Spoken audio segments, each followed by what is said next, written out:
I've worked it out. I have discovered the real reason why Meghan Markle made that totally bizarre Instagram post overnight with new pictures of her sort of lying with her face covered, weird shots of the garden, of course, Harry and a very odd looking Archie with a football ball. Oh yeah, that's her. We're going to get to the outfit, don't worry. And the chopping of the onions and the dirty t-shirt. But I think what's important is first to tell you why.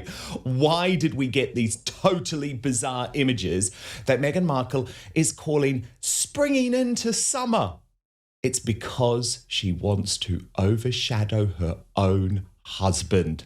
She cannot cope with the fact that for once, Prince Harry had received a good day of publicity, being named unbelievably as one of the top 100 influential people in sport by Time magazine. Meghan couldn't cope with it because she wasn't mentioned at all. So that's when the big photo drop came at the exact moment too, where this delusional couple have made a public demand for their family to be able to see King Charles, but with the usual catch. So it's all going on today, and we're going to get into it all with royal YouTube sensation, according to Taz. But first, let's look at some of this reaction, because can we just see that Meghan Markle chops onions as well as I do? And that's very, very badly. Gilberts were one of the founding families, and back in 1864, they were among those who sought to eradicate the vampires. A compass was used to find them. That's a woman who is responsible for a lifestyle and food brand, probably for not much longer. As Tears and Tiaras put it, what in the hasn't got a clue is this? This woman has nothing left to give. She's posting anything and everything, even if it makes her look bad. Obviously, she's doing all the PR herself, and it shows. Scraping the bottom of the barrel. Now, Meghan, just stop. You look like an idiot. And when Harry's grey suit suggested that Z-lister Manic was demolishing that onion with her Z-lif knife skills, Tash countered, was Meghan drunk with her latest privacy photo dump? A child's body in a dirty t-shirt, Meghan lying on the ground in wrinkled trousers, a down the shirt shot to her navel. What is she trying to promote? But this clip, what the hell is she trying to do? That poor onion. But there has been a huge amount of reaction specifically to the photo of Lily, because if this really is a girl who is cared for so well, then why on earth has her mother decided to put her in a dirty t-shirt on the internet to try and get publicity from Beyonce? Meghan's mole, Duchess of Geeks, saying, I don't even know what to say about this one. The child is in a dirty shirt. I don't care if she made this drawing herself. And why does it look more like Megsy than Beyonce? But then Meghan's mole came in and said no mother would share an image of their daughter's chest to the masses of weirdos, pedophiles and freaks online just to clap back at reports of Beyonce not being friends with Meghan. Creepy as F. Okay, so we know the reason why. According to Taz added, not many would choose a photo of their child looking unkempt and dirty to show the world. And then Hilltop Jennifer asked a whole load of questions. We'll certainly get to some of these today. What's with the strange cowboy pose? Is it because you just hopped off a horse, or are you telling us that you're open for business? Are you hiding your face because you've had more work done? Why did you feel the need to unbutton your shirt so much? And what possessed you to inflict another head-to-toe Demon fashion crime on all of us? And then we come to the picture with Harry. And let's take a look at this because it's intriguing, isn't it? Was this a new picture? Are things back on track? Or is the photo stamp suggesting this was taken in 2017 correct? If so, why on earth are you sharing this with a summer photo dump for 2026? Harry, Meghan's spare, argued, scraping the bottom of the barrel with yet another ancient photo. We get it, Meg, you're separated. And Tash added, what a sweet, romantic moment to share, a very intimate and private moment for the couple as the photographer is stood 3 feet behind them. So Tash, there is so much to pick up on here, so much weirdness going on. But I immediately, well, not immediately actually, I had to speak to some people, but pretty quickly it became clear that the timing of this post was because Time magazine had just dropped their big interview with Harry, and she wasn't part of it. It was as if she didn't exist. And so what does she do?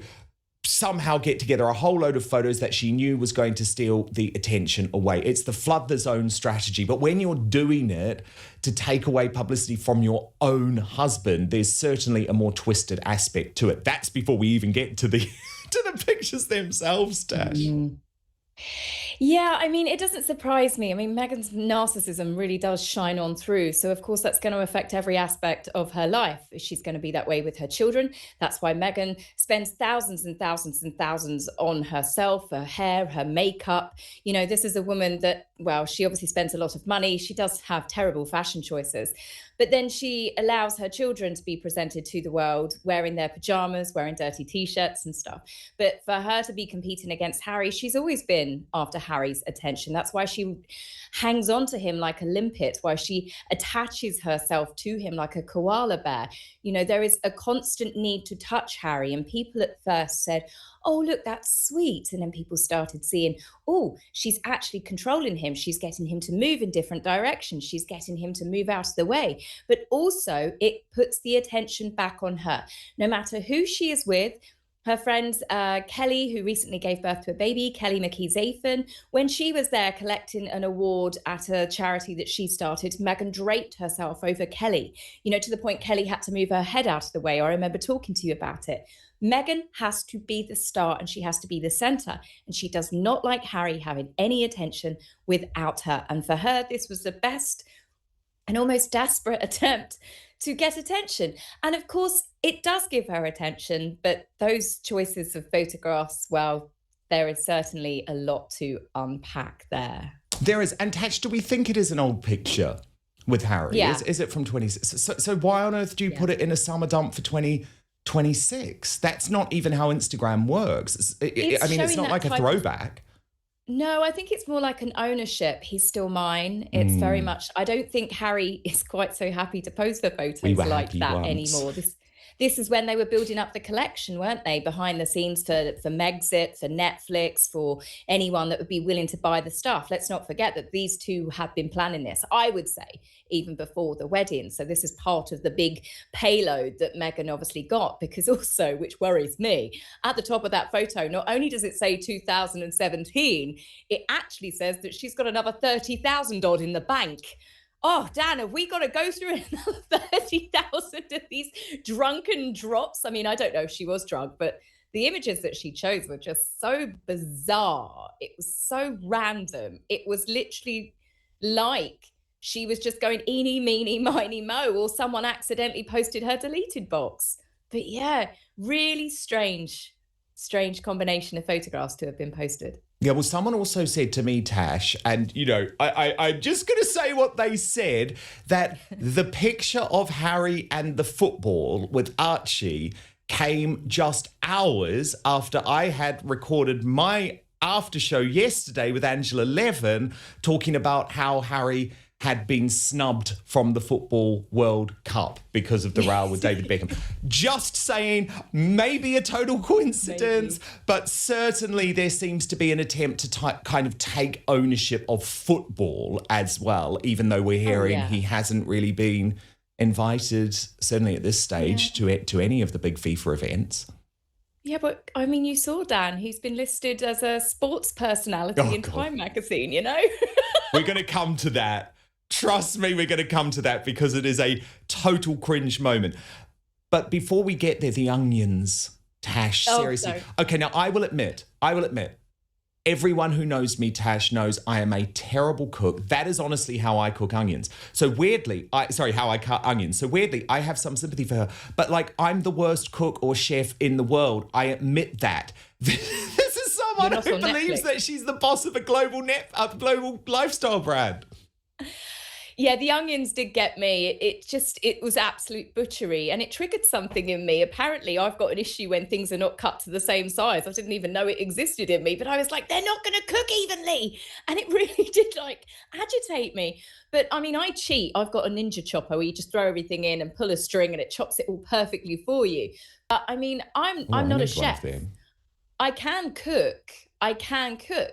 But this is the whole board is what upset a lot of people. She's got raw meat on a wooden board, chopping onions. She's got so much crap around her. She's using a knife and doing that weird thing where she holds it with her finger. I mean, it's an accident waiting to happen.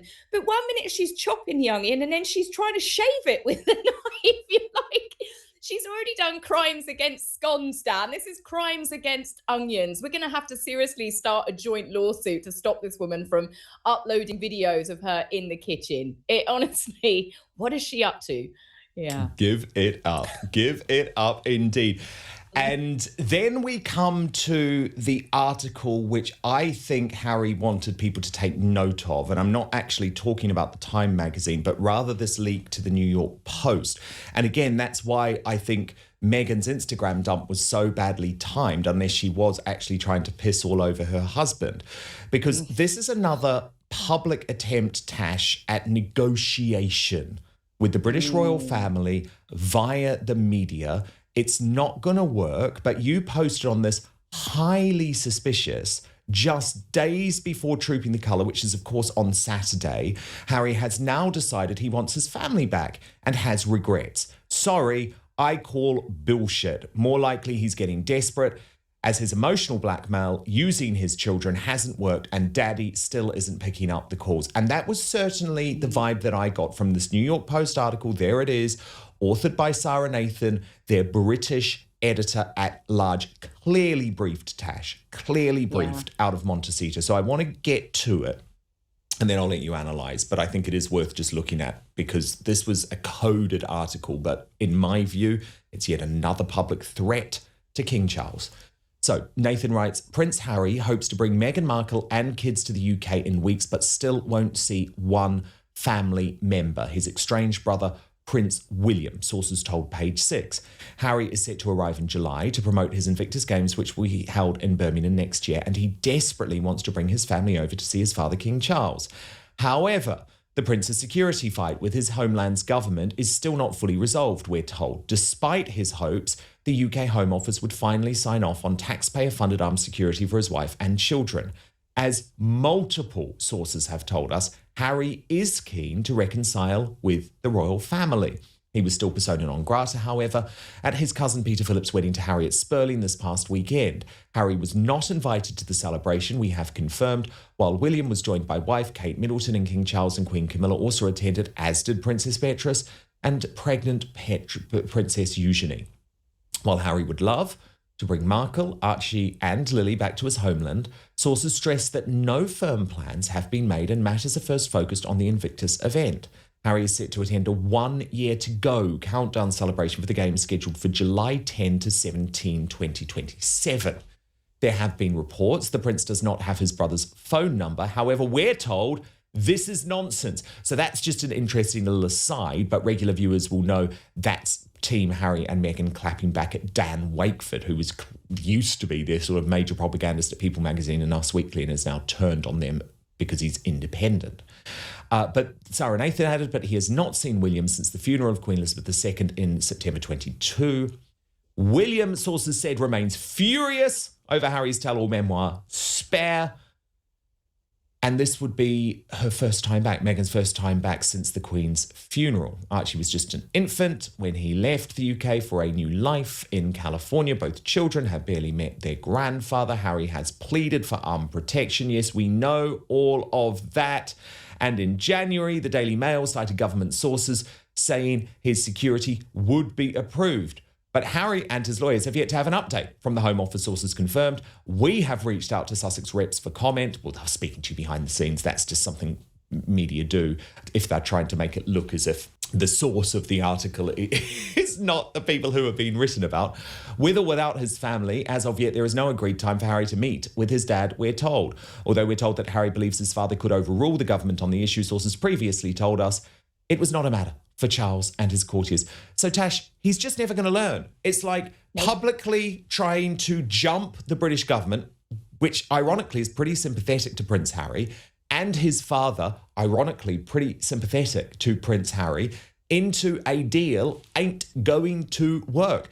And what I take away from that is that Harry's calls are still not being returned. Charles is still playing hard to get. And Harry is basically begging. It's sad, but it's a situation he created. What did you make of it all? Of course it is. And even that part that you just read out where it said that people have said that Harry doesn't have his brother's number, but we have been told that's nonsense. Well, you could have only been told that's nonsense by someone from Camp Sussex, which means Harry is still going to the media. We know that, but it makes it all the more obvious for the courtiers and members of the royal family. They are never going to lower the drawbridge as long as Harry is constantly going to these media outlets. And he is clearly, obviously giving them information, having conversations. We know with People magazine, when they accidentally on purpose perhaps outed him, saying that he contacted them directly. This person, the only people that would know that Harry does in fact have his brother's number,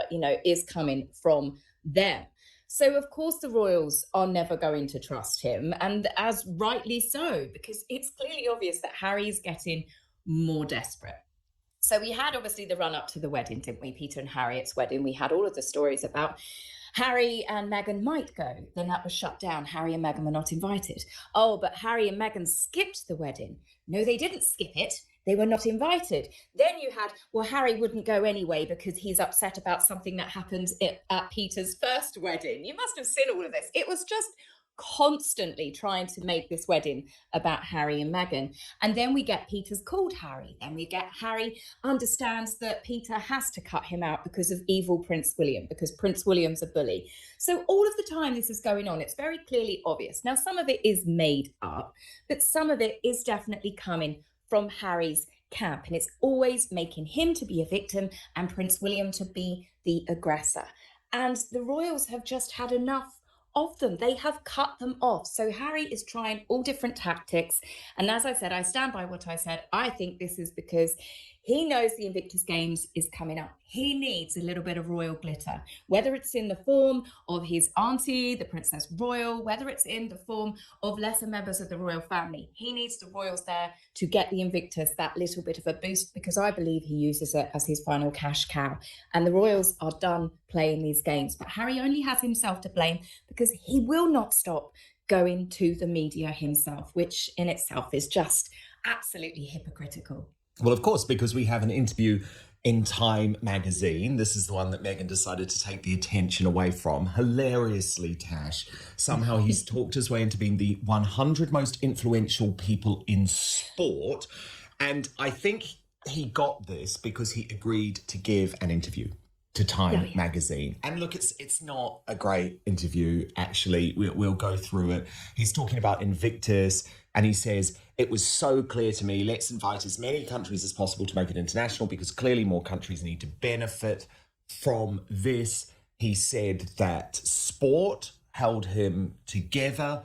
I was one of those kids at school who did not enjoy classroom work. So he's talking about after his mother's death. If it wasn't for the sports field and the amount of sports that were on offer, there's no way I would have stayed in school. He says that he's hoping to keep growing the Invictus Games and make it a 2-week event rather than one. That's a mistake, because right now you're going to be lucky for it to go for even 1 week. And he says one thing that we really celebrate at Invictus is not only do we change lives, but we save lives as well. That's not based on anything other than the amount of individuals that come up to me and say, if it wasn't for Invictus, I would have killed myself. So obviously he loves talking about suicide, doesn't he, Tash? Do you know what I mean? All the time. He says to be amongst that community, those are the moments that I treasure. You wish that every society, every community had the same vibe about it. But the key thing is no mention of his wife at all. Yeah, that is rather telling, isn't it? But do you know, just to quickly mention, I had someone contact me to do with the Invictus Games a while back. And obviously I don't know about the credibility of this, but it's a very interesting point. And they said that they contacted the Invictus Game to ask for help because they were struggling with a living situation. And the Invictus Foundation gave them a list of numbers of other charities to go to. So outside of actually playing the sports in the events, with Harry continuously talking about the mental health support and the anti-suicide prevention and everything else that the Invictus Games does, there is a potential there that they're just handing out numbers for other accredited agencies and companies, because Better Up, which I think is just a bunch of nonsense. I think it's life coaching, rather than actually offering, the sort of counselling that these people do need that have got serious mental health issues. And it's funny to see the fact that Harry is constantly praising the Invictus Games as saving lives, but they could be potentially just moving them on to other organisations. And this is the whole thing with the Invictus. It's become a bit of a farce. People don't trust it anymore. People do not trust the fact that Harry gets a job at Better Up and then Better Up come on board at the Invictus Games. People believe that Harry has financially benefited from that. And again, the waters are getting very muddied with every trip that they do when they go abroad. We've had Colombia, we've had Australia, we've had Nigeria, and it all seems to centre around the Invictus Games features there, and Ukraine as well. And I personally believe that Harry is having part of his lifestyle funded by the Invictus Games, and people are beginning to be more aware of the fact that foundations aren't necessarily helping the people that they should do. And you yourself have reported on the Invictus Games as well about the fact that people are walking away from it. Veterans are walking away from it. Sponsorships are walking away from it. And it's hardly surprising, really. No, exactly. It really isn't. Tash, an update on the story that we discussed yesterday, first broken by Paula Frolic Uncensored. And this is about the odd similarities between Meghan Markle's As Ever and Dania Guta's Little Olives. It's so weird, isn't it? Anyway, It's weird. There's an update which Paula Frolic has reported. She revealed right after I posted an article about the airy likeness of Meghan Markle's Montecito-based As Ever to San Francisco-based children's clothing brand Little Olives. They have now removed the dress from the Little Olives site. Paula says it's not known if either image was created by AI, and she notes Markle claims the pic of Lily is not. If the child on the right is a model who just happens to be Lily's doppelganger, or if Lily has done some modelling. But why, she asked, was the picture page of the buttercream bloom dress removed? If it's not Lily, then why does Gusha care? If it is Lily, wouldn't there be a modelling contract in place? And if it's AI, well, I'd have to get a lawyer to explain that. But the fact remains, it's all creepy as hell. Both women have beige, pseudo-Tuscan-inspired sites that sell ridiculously priced merch to us peasants, and both have heavy reliance on AI for their pictures. Both use bullshit words like quiet, whisper, slow, soft, blah, blah, blah, blah, blah. At this point, I say for people who have kids, let them be loud, screaming fast children. At this point, it's practically punk rock, which is what this AI generation needs. But Tash, what do you think's really going on here? Okay, half of you watching this are not subscribed to Dan Wootton Outspoken, and the best way you can support what we do is by hitting that subscribe button. It is completely free, and turn on the notification bell to be alerted to our new episodes.